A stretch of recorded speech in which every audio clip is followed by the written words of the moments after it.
ಈ ವಿಶ್ವಾವಸು ನಾಮ ಸಂವತ್ಸರದಲ್ಲಿ ಈ ವರ್ಷದಲ್ಲಿ ಹೊಸ ವರ್ಷದಲ್ಲಿ ಮಕರ ರಾಶಿಯವರಿಗೆ ಯಾವ ರೀತಿಯಾದ ಫಲ ಬರುತ್ತೆ ಅಂತ ನೋಡಲಿಕ್ಕೆ ಹೋದರೆ, ಮಕರ ರಾಶಿಯವರಿಗೆ ಪೂರ್ವ ಪುಣ್ಯ ಸ್ಥಾನದಲ್ಲಿ ಗುರು ಕೂತ್ಕೊಂಡಿದ್ದಾನೆ, ಷಷ್ಠದಲ್ಲಿ 6ನೇ ಮನೆಯಲ್ಲಿ ಕುಜ ಕೂತ್ಕೊಂಡಿದ್ದಾನೆ, ಮತ್ತು ತೃತೀಯ ಭಾವದಲ್ಲಿ ಗ್ರಹಯೋಗಗಳು ಅಂತ ಹೇಳ್ತಾರಲ್ವ, ಷಡ್ಗ್ರಹ ಯೋಗ ಅಂತ ಹೇಳ್ತಾರೆ, ಅದು ಇರತಕ್ಕಂಥ ದಿವಸದಲ್ಲಿ ಈ ದಿನ ಉದಯ ಆಗಿರ್ತಕ್ಕಂಥ ವರ್ಷ ಶುರು ಆಗಿರ್ತಕ್ಕಂಥದ್ದು. ಮಕರ ರಾಶಿಯವರಿಗೆ ಪೂರ್ವ ಪುಣ್ಯ ಸ್ಥಾನದಲ್ಲಿ ಗುರು ಆಗಿದ್ದಕ್ಕೋಸ್ಕರವಾಗಿ ಮಕ್ಕಳಿಂದಾಗಿ ಯಾವುದೋ ಒಂದು ಲಾಭ ಆಗ್ತಕ್ಕಂಥದ್ದು, ಅಥವಾ ಪಿತೃ ಸಂಬಂಧವಾಗಿರ್ತಕ್ಕಂಥ ಅಂದರೆ ಹಿರಿಯವರಿಂದ ಆಸ್ತಿ ಪಾಸ್ತಿ ಏನೋ ಬರ್ತದೆ ಅಂದರೆ ಈ ವರ್ಷ ಬರ್ತಕ್ಕಂಥದ್ದಾಗತ್ತೆ. ಪ್ರಯತ್ನ ಮಾಡಿ ಯಾವುದೇ ರೀತಿಯಾದಂಥ ಒಂದು ನಿಮ್ಮ ಬರ್ತಕ್ಕಂಥ ಪಾಲಿಗೆ ವಿಚಾರ ಮಾಡಿದರೆ ಸಾಕು.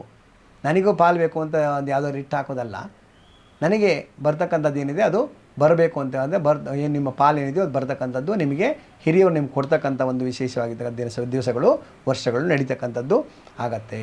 ಷಷ್ಠದಲ್ಲಿ ಕುಜ ಆಗಿದ್ದಾನೆ, ಅದಕ್ಕೋಸ್ಕರವಾಗಿ ಭೂಮಿ ಸಂಬಂಧವಾಗಿರ್ತಕ್ಕಂಥ ಕಲಹಗಳು ನಿಮಗೆ ಬರ್ತಕ್ಕಂಥದ್ದು.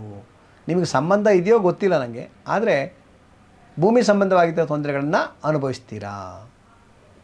ಚತುರ್ಥದಲ್ಲಿರ್ತಕ್ಕಂಥ ಬುಧನ ಪ್ರಭಾವದಿಂದಾಗಿ, ಅದು ತೃತೀಯ ಭಾವದಲ್ಲಿರ್ತಕ್ಕಂಥ ಬುಧನ ಪ್ರಭಾವದಿಂದಾಗಿ, ಚತುರ್ಥಾಧಿಪತಿಯಾಗಿರ್ತಕ್ಕಂಥ 4ನೇ ಮನೆ ಅಧಿಪತಿಯಾಗಿದ್ದ ಕುಜನ ಪ್ರಭಾವದಿಂದಾಗಿ, 3ನೇ ಮೇಲೆ ಇರತಕ್ಕಂತಹ ರವಿಯ ಪ್ರಭಾವದಿಂದಾಗಿ ನಿಮಗೆ ಈ ವರ್ಷದಲ್ಲಿ ಒಂದು ರೀತಿಯಲ್ಲಿ ಅಸಮಾಧಾನಗಳು, ಮಿಶ್ರ ಫಲ ಅಂತ ಹೇಳ್ತೀನಿ, ಸ್ವಲ್ಪ ಸಮಾಧಾನಗಳು ಸ್ವಲ್ಪ ಮಿಶ್ರ ಫಲ ಬರ್ತಕ್ಕಂಥದ್ದು ಆಗತ್ತೆ. ರೋಗ ಸಂಬಂಧವಾಗಿರ್ತಕ್ಕಂಥದ್ದು ಯಾವುದೇ ರೀತಿಯಲ್ಲಿ ತೊಂದರೆಗಳು ಬರ್ತಕ್ಕಂಥದ್ದು ಆಗ್ತಕ್ಕಂಥದ್ದು ರೀತಿಯಲ್ಲಿ 50-50 ವರ್ಷ ನಿಮ್ಮ ಸಂಪೂರ್ಣವಾಗಿದ್ದ ಫಲ ಹೇಳಬೇಕು ಅಂದರೆ ಅರ್ಧ ಮಿಶ್ರ ಫಲವನ್ನು ಕೊಡ್ತಕ್ಕಂಥದ್ದು ಆಗುತ್ತೆ. ಇನ್ನು ಕೇತುವಿನ ಭಾವ ನೋಡ್ಕೊಂಡು ಹೋದರೆ, ಕೇತು ಬುಧನ ಮನೆಯಲ್ಲಿ ಆಗಿದ್ದಕ್ಕೋಸ್ಕರವಾಗಿ ವಿದ್ಯಾಕ್ಷೇತ್ರದಲ್ಲಿರ್ತಕ್ಕಂಥವರಿಗೆ ಏನೋ ಒಂದು ರೀತಿಯಲ್ಲಿ ಚಿಂತೆಗಳಾಗ್ತಕ್ಕಂಥದ್ದು, ಯಾವುದೋ ಒಂದು ರೀತಿಯಲ್ಲಿ ಸಮಸ್ಯೆಗಳು ಬರ್ತಕ್ಕಂಥದ್ದು ಆಗತ್ತೆ.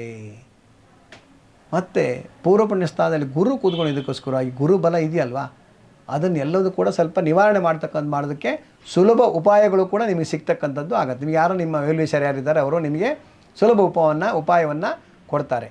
ಅದಕ್ಕೋಸ್ಕರವಾಗಿ ಯೋಚನೆ ಮಾಡಬೇಕಾಗಿಲ್ಲ. ಮಿಶ್ರ ಫಲವನ್ನು ಪಡಿತಕ್ಕಂಥದ್ದು ಈ ಒಂದು ಮಕರ ರಾಶಿಯವರಿಗಾಗಿರುತ್ತೆ. ಜನ್ಮಾಧಿಪತಿ ಆಗಿರ್ತಕ್ಕಂಥ ಶನಿ ಆಗಿದ್ದಕ್ಕೋಸ್ಕರವಾಗಿ, ಶನಿಯ ತೃತೀಯ ಭಾವದಲ್ಲಿ ಕೂತ್ಕೊಂಡಿದ್ದಕ್ಕೋಸ್ಕರವಾಗಿ ಎಲ್ಲ ರೀತಿಯ ಕೆಲಸದಲ್ಲಿ ತಿರುಗಾಟದಲ್ಲಿ ಜಾಗ್ರತೆ ಆಗಿರಿ. ಏನೋ ಸ್ವಲ್ಪ ಆಕ್ಸಿಡೆಂಟ್ ಆಗೋ ಸಮಯ ಇದೆ, ಅದಕ್ಕೋಸ್ಕರ ಜಾಗ್ರತೆ ಆಗಿರಿ. ನೀವು ಸರಿಯಾಗಿ ಹೋಗ್ತಾ ಇರ್ತೀರಾ, ಆದರೆ ಬೇರೆಯವರು ಬಂದು ನಿಮಗೆ ಗುದ್ದುತ್ತಾರೆ. ಗಾಡೀಲಿ ಹೋಗ್ತಾ ಇದ್ದೀರೋ, ಬೈಕಲ್ಲಿ ಹೋಗ್ತಾ ಇದ್ದೀರೋ, ನಡ್ಕೊಂಡು ಹೋಗ್ತಾ ಇದ್ದೀರೋ ಗುದ್ದುತ್ತಾರೆ ರೀ. ಅದಕ್ಕೋಸ್ಕರವಾಗಿ ಸಮಾಧಾನ ಚಿತ್ತರಾಗಿರಿ. ಎಲ್ಲ ರೀತಿಯಲ್ಲಿ ಶುಭವನ್ನು ಕೊಡ್ತಕ್ಕಂಥದ್ದಾಗತ್ತೆ. ಮಕರ ರಾಶಿಯವರೆಲ್ಲರೂ ಕೂಡ ಶನಿಯ ಆರಾಧನೆ ಮಾಡ್ಕೊಂಡು ಹೋಗಿ, ಶನಿಯೇ ಈ ವರ್ಷ ನಿಮ್ಮನ್ನು ಕಾಪಾಡಬೇಕು. ಯಾಕೆಂದರೆ ವರ್ಷ ಬಂದಿಟ್ಟು ವಿಶ್ವಾವಸು ನಾಮ ಸಂವತ್ಸರ ಅಂದರೆ ರವಿ ಅಧಿಪತ್ಯದಲ್ಲಿ ಆಗಿದೆ.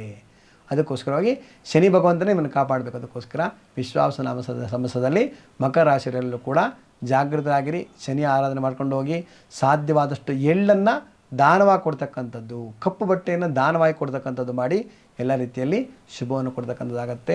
ಸರ್ವೇ ಜನಾಃ ಸುಖಿನೋ ಭವಂತು, ಸಮಸನ್ಮಂಗಲಾನಿ ಭವಂತು. ಹರಿ ಓಂ. ಕ್ಷಣ ಕ್ಷಣದ ಸುದ್ದಿಗಳಿಗಾಗಿ ಫ್ರೀಡಂ ಟಿವಿ ಸಬ್ಸ್ಕ್ರೈಬ್ ಮಾಡಿ, ಲೈಕ್ ಮಾಡಿ ಹಾಗೂ ಫಾಲೋ ಮಾಡಿ.